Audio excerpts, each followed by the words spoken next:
Hey everybody, we are going to work at the junk journaling table today, and that is largely because I am aware that my current audio setup at the other table, the art table, is insufficient and I have been hard to hear, and if I don't remember to turn the audio way up when I produce, you can barely hear me at all. So I have decided, until my little supplemental microphone arrives, that I will work over here, which is fine because I have a lot to show in the junk journal I've been working on, and I want to show you these papers. So you may already be familiar with tea dye or coffee dyed papers that are common in junk journaling. And sometimes I'll just, if we have extra tea or coffee, some mornings I'm not in the mood for coffee. My husband makes enough for two, and so I'll use what he didn't drink that day and spray or soak some papers. I also like to try new teas, but I'm very picky about my tea. And we recently bought a sampler from a company who's got a flavor I love. It's called Tiesta Tea. And there's a peach party flavor that I love. And I was looking for more that day and interested in trying other flavors. And so we just got the whole sampler. It was a good idea in theory, and they do a lot of really great flavors. But I am kind of picky about what tea I like to drink. And, in my head, I was like, oh, I'll just use the flavors I don't like for tea dyeing. And that's worked out pretty okay. There was one that smelled so unpleasant to me that I did not want a bunch of paper smelling like it. But surprisingly, this is the fireberry flavor. Fireberry was a cranberry hibiscus rooibos. I'm not sure I'm saying that correctly. Rooibos tea. I've not found one of those that I've particularly liked yet. And it was not for me. It was a very pink, bright pinky red color. Exactly what you would expect for fireberry. So I thought, oh, I'll get some pretty pink papers. The tea oxidized pretty quickly and turned from that pretty bright pinky red to this gray, and I love it. So you talk about a happy accident. Look at this. I mean, I just could not imagine getting this from pink tea or really anything. I've not seen anything quite like this before.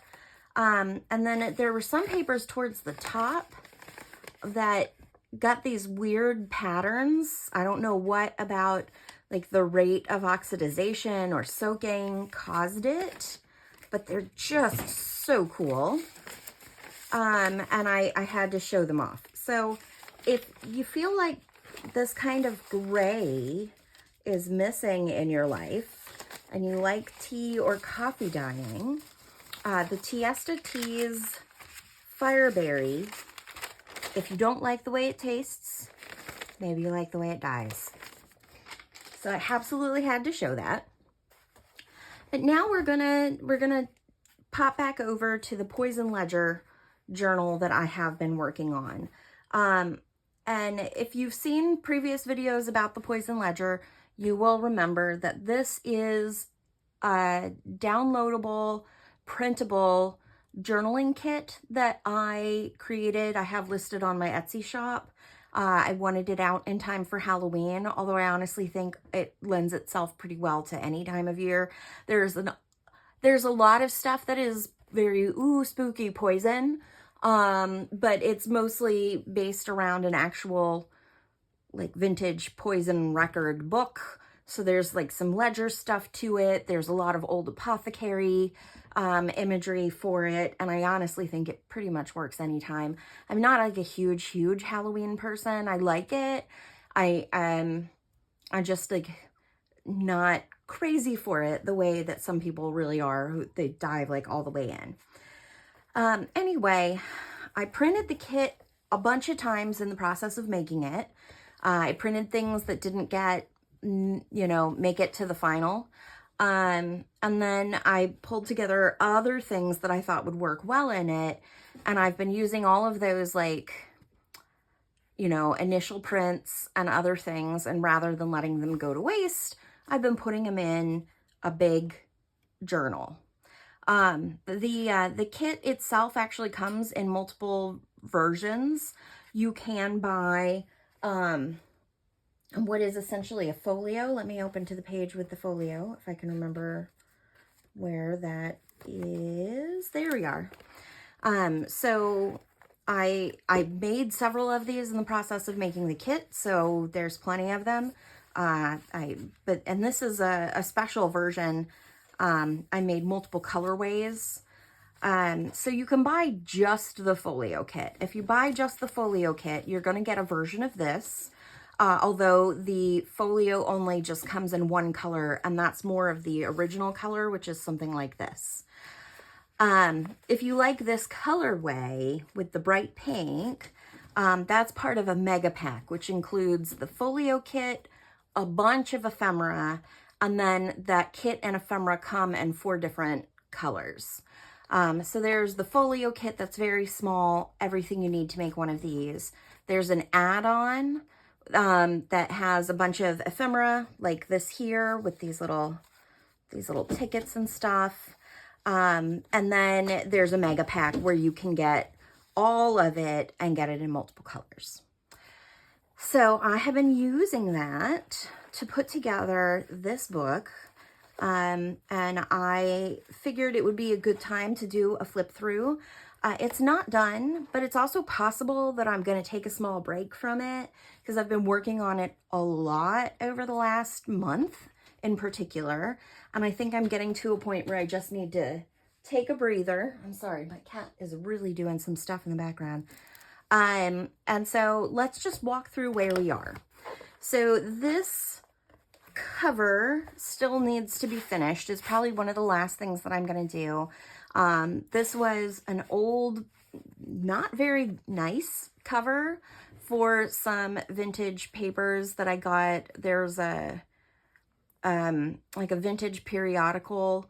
I think it's called Try, as well. And it's a couple pages, meant, I think, for, maybe elementary school or teenagers. And someone took a whole bunch of them and bound them together in this book. It wasn't in great shape. I tore it apart. The book is fine for what I'm using it for, and I kind of love that it's beat up and a little warped, like stuff kind of curves a bit. It's not nice and flat. It's not as sturdy as some books, but I actually think that's kind of fun. It's going to make it possible for me to, I think, easily punch some holes in and maybe do a little bit of hand sewing. So I'm not entirely sure where the cover's going. I don't know about you. I tend to be very of the moment when I craft. Hi, baby. And so a lot of times I get an idea, I start going down that road, and then later I think to myself, ooh, I wish I'd done this, or I should do this.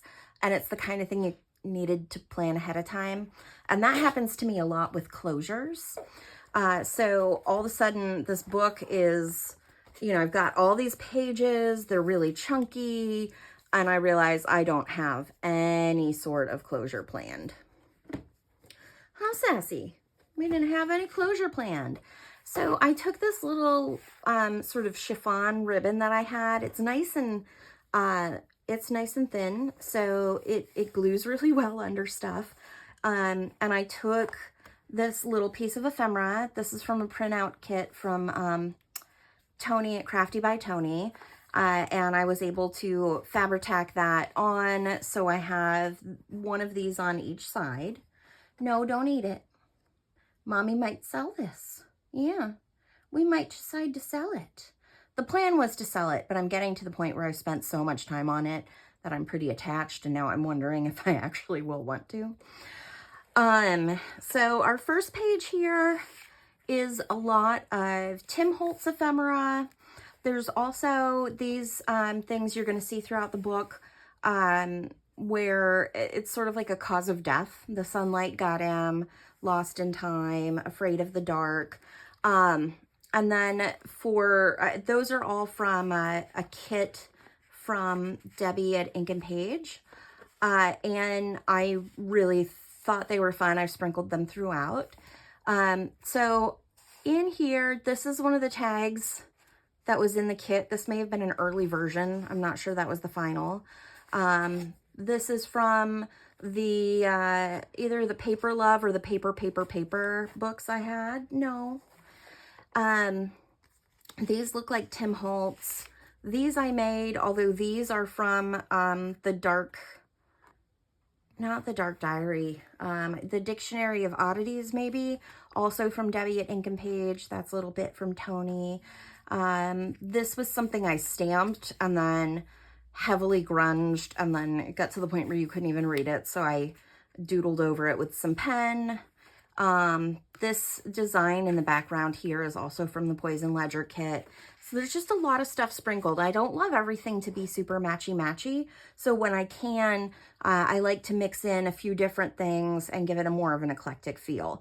This is also from Crafty by Tony, but another thing that you might not know from previous videos, I finally decided to do what everybody had been telling me and use aftermarket, sorry for all of the jiggling, aftermarket ink cartridges for my ink, for my printer ink. And I had just gotten a new laser printer, and I decided to go ahead and try the aftermarket and picked something that had a lot of good ratings, and it seemed to work really well at first, and then it messed up, and I was like so deep in printing all of these different colored versions of the Poison Ledger kit that I managed not to realize that it was actually printing wrong for a while. And so I was basically getting some sort of like magenta leakage and yellow leakage. And so Tony's kit, these papers print like this, orange and black, but this is what was printing while my printer was messed up.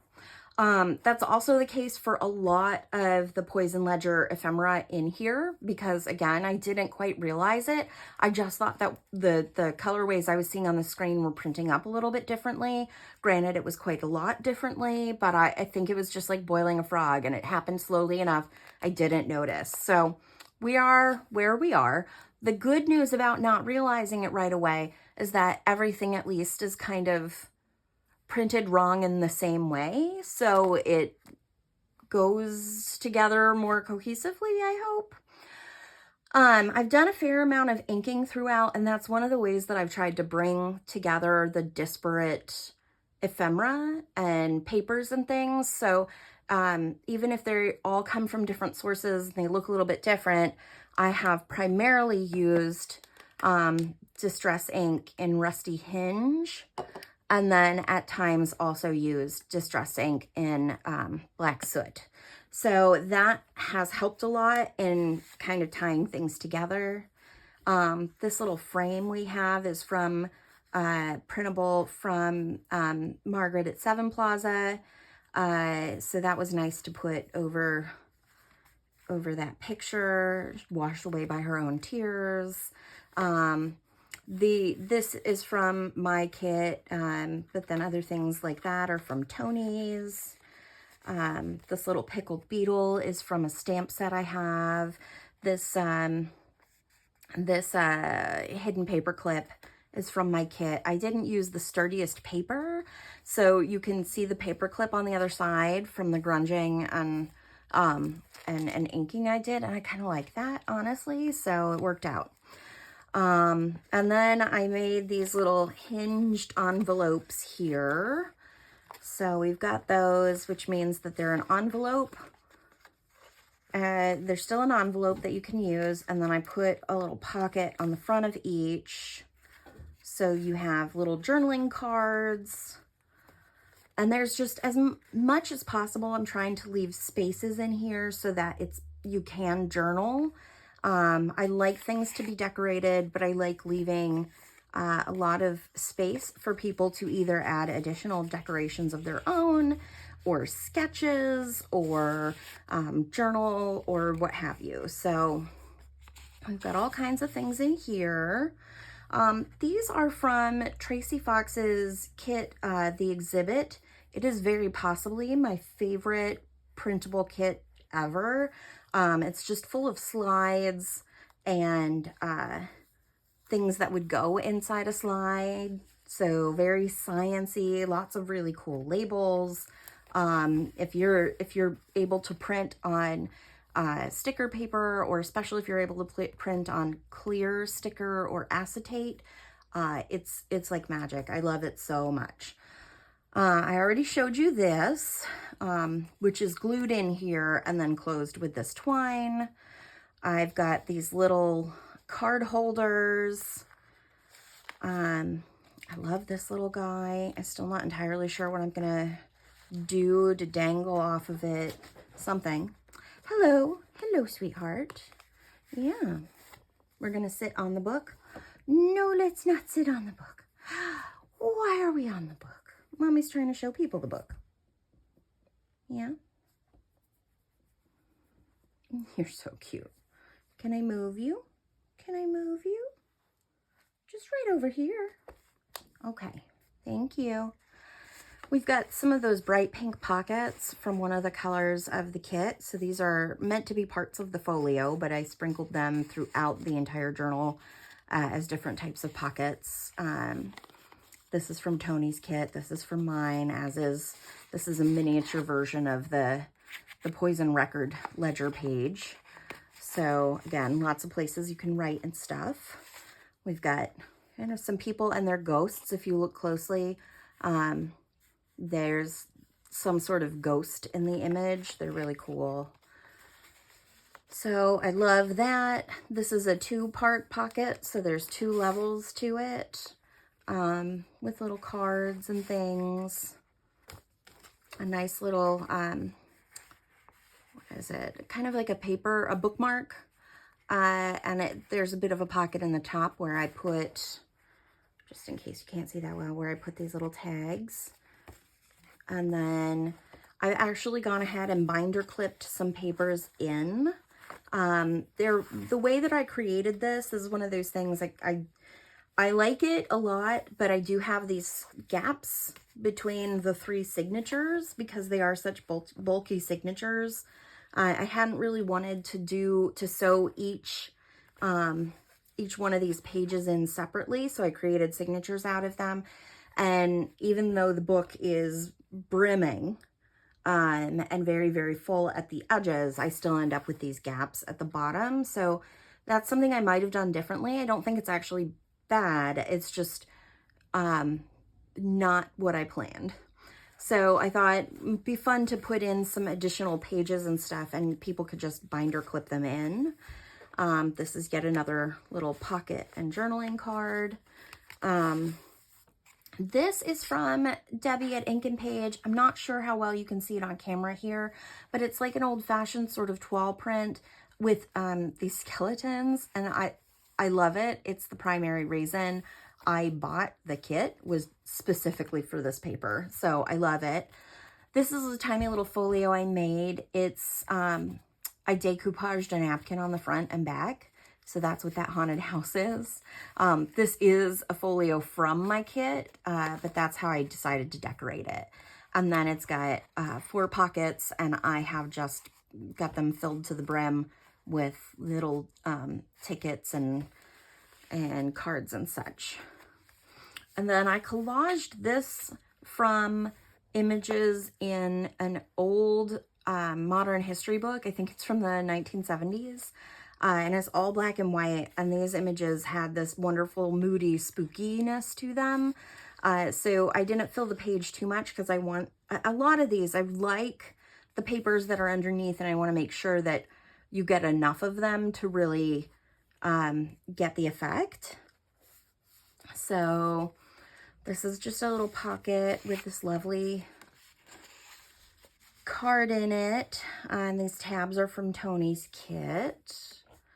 More pockets, including this lovely, I put this little envelope, decorated envelope in this little pocket. I love it. That was in my kit. And then the crow is from a stamp. I did some watercolor brush markers over the top there. This is going to be a pocket in here, I think. It's still to be decided where that's going to go on that page. And then here I used this pocket piece as a tuck spot. It's currently got this envelope in it. A little pocket there, pocket here. This is a tag that opens into 3 pages. So that's a great little spot for journaling. And more tags and tickets. I have a little banner punch, and I used that on some cardstock to create tabs in this little banner shape. I thought that was really sweet. We've got some more people and how they died. Spooky. I just paper clipped this on. It is similar to one you saw earlier in the journal, but rather than glue it on as a double pocket, I clipped it on and made a little tag that slides in. Just managing to not get it to slide in. Oh, there we go. And then I just paper clipped it right there. So it's part of it, but it's just sort of stuck in. And again, another journal card and holder from the kit. This is made from a label that's in the kit. And so on. So some of these pages are much more decorated than others. This is one that I consider pretty much finished. I want to put some ribbon in on these tags, but otherwise they're about done. One of those papercraft books that I got, again, it's either paper, or Paper Love. I did a video earlier where I walked through them. They had these little fold over arrow shape things, and I'm still not sure what they were meant for. I decided that they looked like really cool sort of tabs, and so I did use them throughout here as tabs, but I also just, use them as various types of decor. So we've got, these decorated tags here. There's a big one of those diamond pieces. And then this again is from Tracy Fox's exhibit kit. Another set of pages that I'm working on that are just going to be clipped in for someone to use and write on. And some more tags and cards. This is in the kit as well as these this continuous strip of tickets. You could obviously cut them out and use them as individual tickets. I use them to make a little belly band. I really like the way that turned out. This sweet little owl. This is one of those petal envelopes that opens out in every direction, and then I created a little closure with it, or for it, with these cardstock labels. And then we've got this also opens up, and in it is its own little envelope, which I just thought was so much fun. And then it's got its own sort of a closure situation where I can tuck that in. And then I'll probably put some papers in here and turn it into a bit of a mini journal. This is from just the basic folio kit. I did not put on the hinged extra page or any of the pockets or anything, and basically just set it up to use as a little journal cover. And these are from pockets that were part of that folio that I cut and repurposed to make a big pocket there. This is part of the kit. It's a little opening sort of folder. I've got more tags and pockets and wonderfulness. And then this is a multi-page, well, it's sort of a flippy flappy, I don't know. But I was going to do it as having the top and bottom flap out, but I really didn't like that. I find that kind of cumbersome to work with in a practical way. And so rather than do that and put even more pockets in here, sprinkled throughout, I just made it into its own big pocket where I could put one of the very earliest iterations of the folio in. So that's a lot of fun. And I've got 2 little mini pockets with little things on in there. And then that just closes over top of it, and that closes in. And there we are at the back with our little closure ribbon. And that's where we are right now. So still more to do, but it's really come along a lot. And I'm really excited by it. It's been so fun to take something that was just designed as a kit, and figure out how to work it into some sort of larger project. I don't know why I'm yawning. And mix it in with all of this other stuff from my stash and make it one cohesive piece that feels greater than the sum of just all the little itty bitty parts in the kit. And so I'm really grateful that I did that. So I'd like to start moving on, and I think I will. I'm starting to get to the point now where I don't want to come over and junk journal as much, because it just feels like I'm gonna have to work on this. And even though I love it, I am not getting as inspired when I open it up now. So that usually for me with any art project just means I need to walk away from it and do something different and give myself time to be excited about it again, so that when I come back and open it the next time, I go, ooh, and start thinking of things that I want to do. Anyhow, I'm interested to know what you think about this. If you have any other questions or ideas for things that you've seen in here that you think you know what I could do next, I would love to hear it. And I guess next time we will, I'll probably either go back to the journal page that I was working on with watercolor recently, or deviate just a little bit in junk journal land. Some of that may depend on when my microphone arrives. But I really appreciate you looking at this with me. If you enjoyed this, please give this video a like and subscribe and hit that bell so you get notified every time there's a new journal entry in. And hopefully I'll see you tomorrow. Thanks.